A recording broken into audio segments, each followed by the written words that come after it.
जिस समय परमात्मा कबीर जी यानी परमेश्वर सतपुरुष जी सर्वप्रथम इस काल के लोक में आए थे हमारी सुध लेने के लिए, उस समय इस काल भगवान ने उनका विरोध किया था। ये काल भगवान नहीं समझ सका कि वो स्वयं परमात्मा थे, क्योंकि परमेश्वर अपने पुत्रों का रूप बनाकर किसी भी एक पुत्र का, जैसे कभी सहजदास का रूप बना लेते हैं, कभी जोगजीत का रूप बनाकर आते हैं, कभी ज्ञानी का रूप बनाकर आ जाते हैं। तो यहाँ का जो भगवान है, मालिक है, ये ब्रह्म ज्योत निरंजन काल, ये यही समझ बैठता है कि मेरे उन भाइयों में से ही कोई एक है। जिस कारण से ये प्रथम बार तो विरोध करता है, फिर परमात्मा अपनी शक्ति से इसको कंडम कर देता है। फिर ये चरण पकड़ के अक्षमा याचना करता है और उनके आने का कारण पूछता है। तो सर्वप्रथम परमात्मा जब आए, अपने पुत्र जोगजीत के रूप में थे, और जोगजीत के ही रूप में परमात्मा ने इस ज्योत निरंजन को वहां सतलोक से निकाला था 21 ब्रह्मांड समेत। जब जोगजीत रूप में परमात्मा वहां खड़े हो गए, आकर जहां पर तपतशिला के ऊपर 1 लाख मानव शरीरधारी प्राणियों को ये वहां भून रहा था, जला रहा था, मानव शरीरधारी प्राणियों को 1 लाख, उनके सूक्ष्म शरीरों को, और हाहाकार मची हुई थी। सब तड़प रहे थे ऐसे जैसे खील भूनी जाती है, चटक मटक हो रहे थे, हाहाकार मची हुई थी।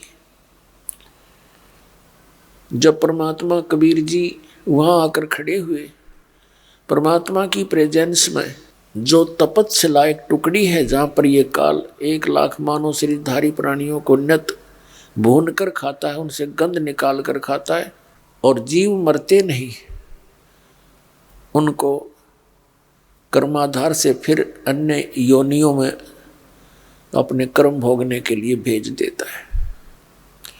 ये सब कार्य वो ऑटोमेटिक और गुप्त रहकर करता है। जो परमात्मा वहां खड़े हुए आकर उनके जो तपतशिला की जो तपत थी, वो टुकड़ी तो वो पत्थर की तई तनों की नो जल रही थी, लेकिन उन प्राणियों को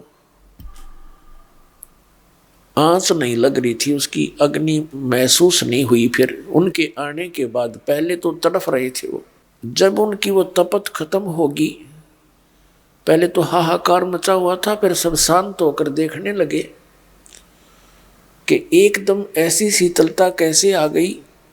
सामने देखा भगवान खड़े थे, उनके देखकर उस सुंदर स्वरूप को सभी आत्मा गदगद होगी और सोचने लगी कि भगवान आगे, इन्होंने हमारे कष्ट दूर कर दिए। वहां पर उस तपतशिला के ऊपर ये नकली संत भी थे, उनके चेले भी वहीं भुनने जा रहे थे। ऋषि भी वहीं थे जो यहाँ बकवाद करा करते, एक नहीं मानने थे सच्चाई को। तब उन सभी ने मिलकर कहा कि हे भगवान, हम यहाँ पर किस कर्म का दंड भोग रहे हैं? तब परमात्मा ने कहा कि यहाँ जो तुम दंड भोग रहे हो, ये यहाँ का नहीं है। ये पाप कर्म तुमने सतलोक में किया था, वहां तुम परमात्मा से विमुख होकर और इस काल के साथ आ गए थे, और वो भोग, वो दंड तुम्हें सतलोक में किए हुए पाप कर्म का आज इस तपतशिला पर तुम इसका भोग भोग रहे हो। फिर परमात्मा ने उनको सारी कहानी कथा सुनाई, सृष्टि रचना सुनाई, और काल के साथ उनके यहाँ आगमन की कथा सुनाई कि तुम कैसे फंसे हो, आकर के नीचे चले जाते हो, तुमने माया के अतिरिक्त कुछ भी दिखाई नहीं देता, तुम फूल जाते हो, भगवान को भूल जाते हो, और अपने आप में सुपीरियर बन जाते हो जब मनुष्य शरीर मिलता है। काल आपके शरीर को बर्बाद करवा देता है, और फिर तुम आजीवन यानी शेष जीवन जितने भी हैं वो रो रो कर भोगते हो, कुत्ते गधे सुअर के। अपने आत्मा वहां तो ना कोई भाई साथ था, ना बहन साथ थी, ना कोई रिश्तेदार साथ था, वो अकेले पिट रहे थे सारे। सबको पता लग गया। परमात्मा ने कहा जिस संपत्ति को, जिस संतान को तुम अपनी माने बैठे थे, कोई लाए उठाकर सुई भी तुम, और तुम्हारे पास टाइम नहीं था भगवान की भक्ति का, और भक्ति करते थे तो नकली करते थे, डुप्लीकेट, तुम्हें रास्ता नहीं पता था। रास्ता बताने के लिए हम जाते हैं, तुम सुनते नहीं हो। अब वहां तो सारी बात समझ में आवा थी, क्यों दुर्गति हो रही थी, वो कष्ट से पीड़ित थे। तब सभी ने मिलकर अर्ज करी, है परमात्मा हमसे भारी भूल होगी और हमारा पीछा छुटवा दो, हमें मुक्त करो दाता, यहाँ से ले चलो उसी लोक में, हम थक चुके हैं। क्योंकि वहां जाने के बाद उनको पिछले संस्कार, पिछले जन्म जन्मांतर के दुख भी याद आ रहे थे। तब परमात्मा ने कहा ऐसे नहीं बनती बात, जब तुम जाए धरो जग देहा, तब तुम करना मम सत शब्द स्नेहा। जब तुम नीचे चले जाओ और कभी किसी को मानव शरीर प्राप्त हो, तब मेरा कोई संत मेरे इस तत्व ज्ञान का प्रचार कर रहा हो, तब मेरे इस तत्व ज्ञान पर विश्वास करना और सतनाम प्राप्त कर लेना, फिर तुम आ सकते हो।